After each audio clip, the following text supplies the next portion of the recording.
Halo, assalamualaikum teman-teman. Welcome back to my channel Vita Nanda.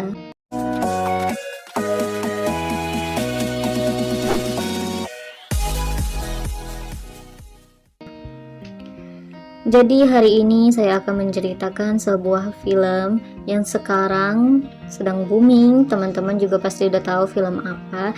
Di sini saya akan mereview Ghost Doctor, yaitu kita mulai dari episode pertama. Oke, langsung saja tanpa berlama-lama. Saya akan mereview dari episode 1 dulu ya teman-teman. Kemudian akan berlanjut di video selanjutnya di episode selanjutnya. Pada episode pertama dibuka dengan ambulans yang membawa seorang ayah yang sedang dalam kondisi sekarat. Petugas ambulans terlihat sibuk menghubungi rumah sakit, namun tidak ada yang mau menerima pasien tersebut. Anak perempuannya menangis di sampingnya memanggil nama ayahnya. Ketika akhirnya tiba di UGD, sebuah rumah sakit, dokter jaga yang ada di sana langsung terlihat kesal. Petugas ambulans yang menjelaskan kondisi pasien yang sudah parah, arteri perut pecah dan harus segera dioperasi. Jika tidak, nyawa pasien tidak akan tertolong.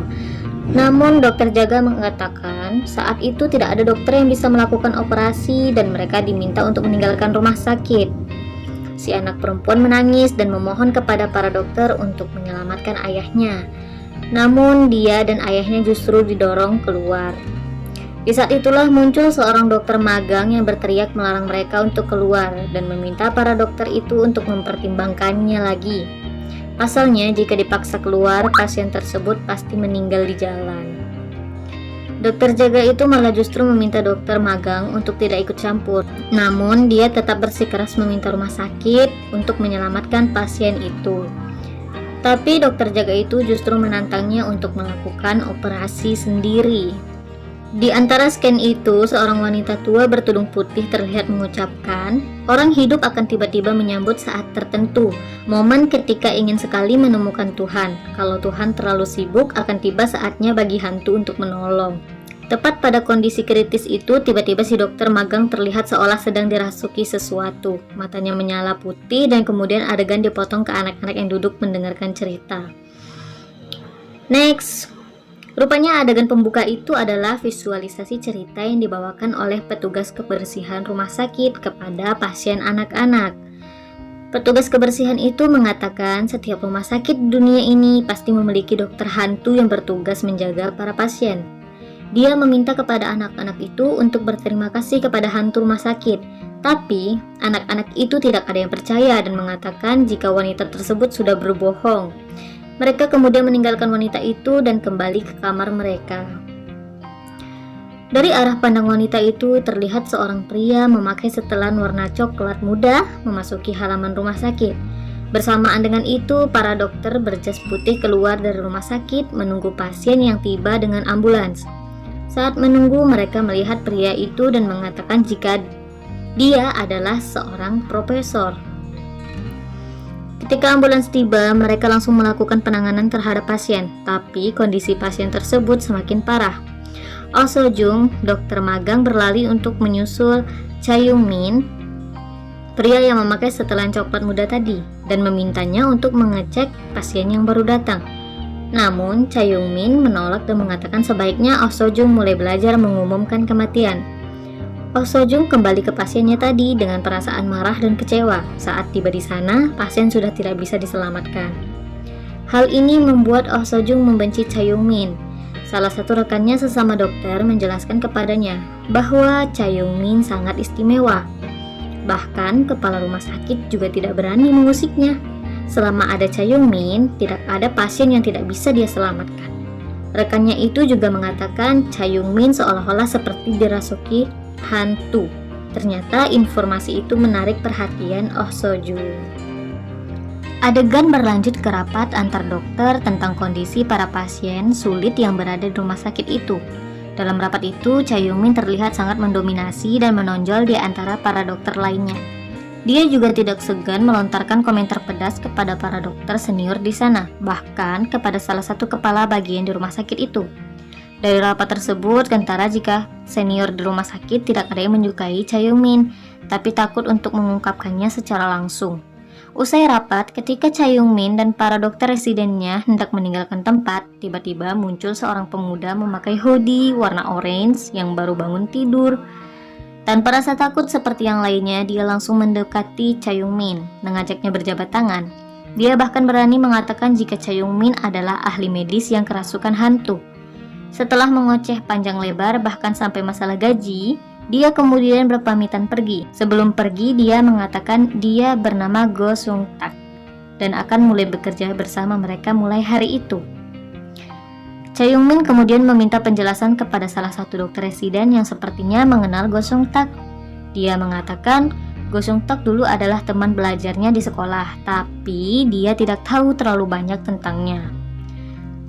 Kemudian dokter residen yang lain ingat jika dia pernah mendengar cerita tentang Go Sung-tak yang mengikuti wawancara magang. Ketika ditanya alasan ingin menjadi dokter, dia menjawab karena disuruh kakek dan ibunya. Kakek Go Sung-tak adalah ketua departemen keuangan, sementara ibunya adalah seorang direktur.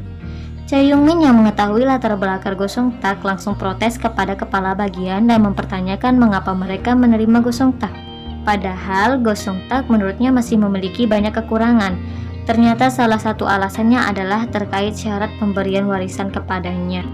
Meskipun terpaksa, Cha Yong-min akhirnya menerima Go Sung-tak sebagai dokter magangnya. Dia kemudian membawa Go Sung-tak untuk memeriksa pasien.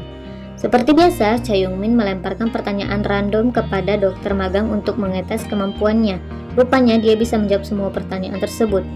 Setiap Go Sung-tak tidak menjawab pertanyaan tentang satu pasiennya, dia akan menyerahkan pasien tersebut kepada Go Sung-tak. Makanya, di pasien terakhir mereka, Go Sung-tak berpura-pura tidak bisa menjawab. Ketika akan meninggalkan ruangan, Go Sung-tak menanyakan tentang dua pasien yang tidak diperiksa oleh Cha Yong-min. Mereka adalah pasien lama yang sudah diminta untuk pindah rumah sakit. Cha Yong-min memerintahkan agar mereka segera dipindahkan dalam waktu seminggu. Go Sung-tak yang mendengarnya spontan mengatakan, ternyata menyerah terhadap pasien seperti ini merupakan sikap bijak seorang dokter. Di hari pertama sudah mendapatkan pelajaran yang sangat bagus, sangat berarti. Cha Yong-min lalu berjalan mendekati Go Sung-tak dan berkata bahwa di dunia ada dua jenis pasien. Pertama, pasien yang dibawa kepadanya dan bisa selamat. Kedua, pasien yang diterima olehnya tapi tidak bisa berbuat apapun lagi. Dia juga mengatakan, pasien pun juga harus tahu kapan waktunya menyerah. Saat Cha Yong-min sudah berada di ambang pintu, Go Sung-tak kembali bersuara bahwa para dokter, terutama dokter jenius, itu sangat sial. Kadang mereka punya sisi gila yang bisa muncul kapan saja. Dia meminta kepada para pasien yang sedang koma itu untuk tidak memasukkan kata-kata Cha Yong-min ke dalam hati. Mendengar hal itu, Cha Yong-min hanya bisa memandangi Go Sung-tak dengan tatapan tajam. Adegan berpindah ke Go Sung-tak yang mendatangi Oh Seo-jung. Mereka berdua ternyata sudah saling mengenal. Mereka berbincang-bincang sesaat ketika tiba-tiba Go Sung-tak diminta untuk mengikuti operasi yang dilakukan oleh Cha Yong-min. Oh Seo-jung yang penasaran ingin melihat operasi Cha Yong-min kemudian juga ikut menyaksikannya. Nama besar Cha Yong-min memang bukan main-main. Operasi yang seharusnya sulit tersebut berjalan dengan lancar. Ketika operasi sudah selesai, semua bertepuk tangan. Cha Yong-min kemudian meminta Go Sung-tak untuk mengikat benang operasi. Tapi rupanya, meskipun Go Sung-tak sangat pintar dalam teori, namun dia punya kelemahan yakni lemah saat praktik. Alhasil, Go Sung-tak tidak berhasil melakukannya dan langsung disuruh minggir oleh Cha Yong-min. Di luar ruang operasi, Cha Yong-min masih membahas terkait kegagalan Go Sung-tak. Dia mengatakan dokter yang hanya bisa teori tapi tidak bisa praktik berarti telah membuang-buang waktu. Dia juga menyindir tangan Go Sung-tak adalah tangan sial yang tidak akan bisa menolong pasien. Mendapat sindiran tersebut, Go Sung-tak kali ini hanya bisa diam. Di rumah, Cha Yong-min sangat bahagia karena merasa bisa mengalahkan Go Sung-tak. Dia bahkan bernyanyi dengan riang dan berbicara dengan hamster kesayangannya. Dia juga sangat yakin Go Sung-tak tidak akan kembali bekerja di hari selanjutnya. Kenyataannya, keesokan harinya, Go Sung-tak tetap bekerja seperti biasa dan tersenyum seolah tidak terjadi apa-apa. Mau tidak mau, Cha Yong-min mengakui jika mental Go Sung-tak sangat kuat. Dengan santai, Go Sung-tak menjawab jika hal itu adalah sesuatu yang harus dimiliki oleh seorang ahli waris. Mereka kemudian berjalan beriringan masuk rumah sakit dengan diiringi tatapan dari para staf dan pasien. Saat akan naik lewat eskalator, Cha Yong-min mengurungkan niatnya dan berbalik untuk membeli kopi dan dibawa ke tempat rahasianya. Tentu saja Go Sung-tak langsung menyusulnya.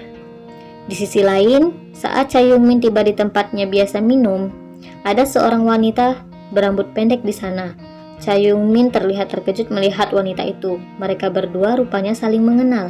Wanita itu menyapa Cha Yong-min terlebih dahulu, tapi dia sama sekali tidak menanggapi.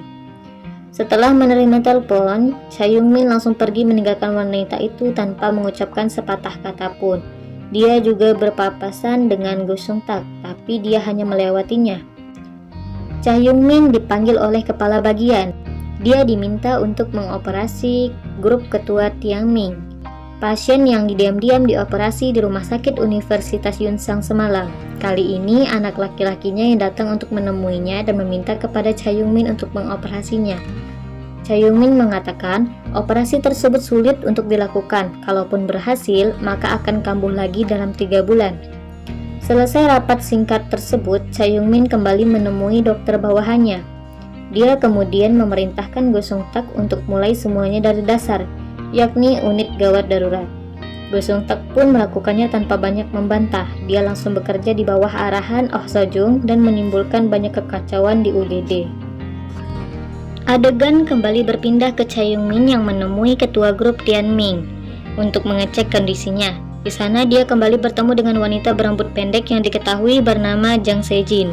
Wanita itu adalah putri bungsu dari ketua grup Tianming. Dulunya Jang Se-jin juga adalah seorang dokter di Seattle. Oleh karena itu, setelah melihat rekam medis ayahnya, alih-alih meminta Cha Yong-min melakukan operasi berisiko terhadap ayahnya, dia ingin agar ayahnya bisa hidup dengan nyaman di sisa hidupnya. Tapi Cha Yong-min hanya menanggapinya dengan dingin. Dia mengatakan, "Apa kau pikir aku masih dokter magang seperti 12 tahun yang lalu?" Lalu dia pun pergi meninggalkan Jang Se-jin. Dia teringat masa lalunya bersama Jang Se-jin. Dulu Jang Se-jin masih bernama Kim Se-jin dan mereka berdua berpacaran. Tapi saat mereka sama-sama masih magang, Se-jin bertemu dengan ayah kandungnya yang kaya raya dan membawanya ke Amerika Serikat, meninggalkan Cha Yong-min patah hati. Sambil menatap jendela apartemennya, Cha Yong-min memantapkan niatnya untuk tetap mengoperasi ayah Jang Se-jin meskipun berisiko tinggi. Di tengah operasi, adegan dipotong ke pemandangan langit sore dan tiba-tiba terdengar suara seperti kecelakaan mobil. Korbannya ternyata adalah Cha Yong-min. Dia terlihat tertelungkup di setir mobilnya dalam keadaan tidak sadar. Cha Yong-min dia terlihat keluar dari mobilnya dan segera membantu korban kecelakaan lain yang terkapar di tepi jalan. Dari percakapan orang di sekitarnya, bisa disimpulkan jika mobil Cha Yong-min menabrak motor korban lain di samping. Usaha Cha Yong-min untuk membantu korban tersebut gagal karena dia tidak bisa menyentuhnya. Bahkan orang-orang di sana seolah tidak menganggap Cha Yong-min ada. Dengan wajah ragu-ragu dan ketakutan, Cha Yong-min mendekati mobilnya dan melihat tubuhnya sendiri berada di sana. Dia kemudian menyadari jika tubuhnya yang bisa bergerak saat ini mengeluarkan cahaya kekuningan. Di lain tempat, Go Sung-tak terlihat sedang berjalan santai sambil membawa tas plastik yang berisi makanan. Tidak lama kemudian, ada 2 ambulans yang datang. Ambulans pertama adalah korban yang naik sepeda motor, sementara ambulans kedua berisi badan Cha Yong-min dan arwahnya yang duduk dengan wajah panik. Oh So-jung yang seketika mengenali Cha Yong-min langsung meminta perawatan darurat untuknya. Cha Yong-min yang sangat panik berteriak-teriak kepada para dokter di sana untuk memberikan pertolongan. Kebetulan yang harusnya bertugas malam itu adalah Go Sung-tak. Meski ketakutan, ia tetap berusaha memeriksa Cha Yong-min. Dan ternyata langkah dan diagnosisnya sudah sesuai dengan apa yang diinginkan oleh Cha Yong-min. Sayangnya ketika di meja operasi tidak ada dokter yang tersedia untuk melakukan operasi kepada Cha Yong-min. Di saat-saat genting, Go Sung-tak mengajukan diri untuk melakukan operasi. Jelas keputusan ini ditentang oleh semua dokter yang ada di ruang operasi. Tapi Go Sung-tak tetap bersikeras meskipun tangannya gemetaran karena sama sekali belum pernah melakukan operasi. Cha Yong-min yang tidak punya pilihan lain pun akhirnya mendukung keberanian Go Sung-tak. Saat dia melihat tangan Go Sung-tak yang ragu, dia menyentuh tangan Go Sung-tak dan keajaiban terjadi. Dia masuk ke dalam tubuh Go Sung-tak dan mengambil alih sepenuhnya kesadarannya. Saat menyadari dia sudah berada di dalam tubuh Go Sung-tak, Dia pun segera melakukan operasi untuk dirinya sendiri dan meminta Oh Sojung menjadi asistennya. Oke, episode 1 diakhiri dengan Chaeyoungmin melihat detak jantungnya sendiri. Kita lanjut di episode selanjutnya ya teman-teman, di episode 2. Dadah!